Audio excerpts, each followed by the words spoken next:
नमस्कार दोस्तों, आज हम जिस मुद्दे पर बात करने जा रहे हैं उसका संबंध केवल किसी एक खबर, किसी एक सरकार, किसी एक राजनीतिक दल से नहीं है। इसका संबंध इस बात से है कि एक नागरिक के तौर पर हमारे गुस्से, हमारे सवालों और हमारी चिंताओं की एक्सपायरी डेट इतनी छोटी क्यों होती जा रही है। जरा 10-15 साल पीछे चलिए। उस दौर में जब सीएजी की एक रिपोर्ट आती थी या आरटीआई का एक पन्ना निकलकर बाहर आता था तो पूरे प्रशासनिक तंत्र में हड़कंप मच जाता था।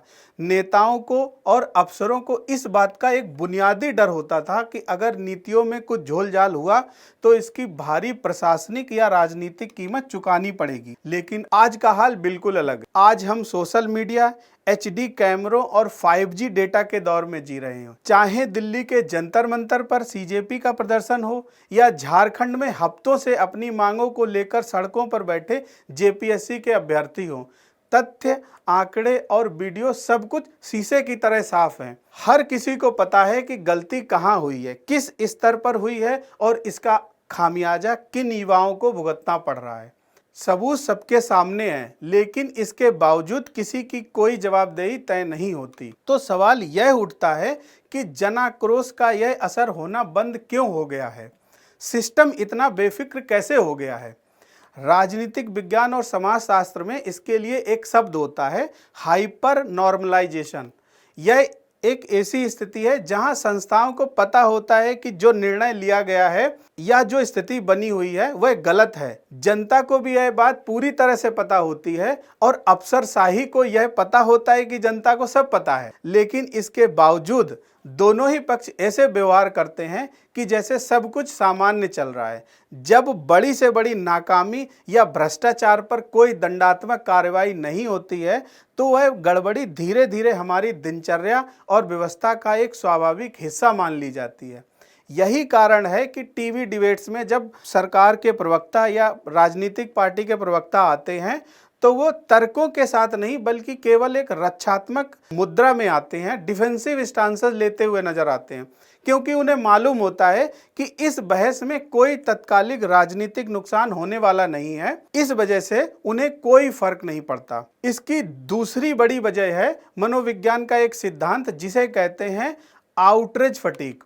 इसे यूं समझिए कि जब आपको हर रोज सुबह शाम सूचनाओं का अंबार परोसा जाता है, हर दिन एक नया विवाद, एक नई रिपोर्ट, एक नई बहस, तो इंसानी दिमाग खुद को बचाने के लिए प्रतिक्रिया देना बंद कर देता है। रणनीतिकार इस बात को बहुत अच्छे से समझते हैं कि जन असंतोष की निश्चित सेल्फ लाइफ होती है। वे बस 48 से 72 घंटे का समय बीत जाने का इंतजार करते हैं और जहां तक एक आम नागरिक की बात है तो उसकी खामोशी को उसकी बेपरवाही मत समझिए। एक आम इंसान सुबह उठकर अपनी रोजी रोटी की चिंता करता है। उसे अपने बच्चों की फीस भरनी है, राशन का इंतजाम करना है, ईएमआई चुकानी है। उसके पास लंबे समय तक किसी व्यवस्था से लड़ने का आर्थिक और मानसिक बैंडविड्थ नहीं बचता है। जब जीवन का संघर्ष इतना बड़ा हो जाए कि संस्थागत सुधारों की मांग प्राथमिकताओं में पीछे छूट जाती। चलते चलते एक आखिरी बात, आलोचना से व्यवस्थाओं का बेफिक्र हो जाना किसी एक पार्टी की देन नहीं है। यह हमारे लोकतांत्रिक ताने बाने की जवाबदेही का कमजोर होना दिखाता है।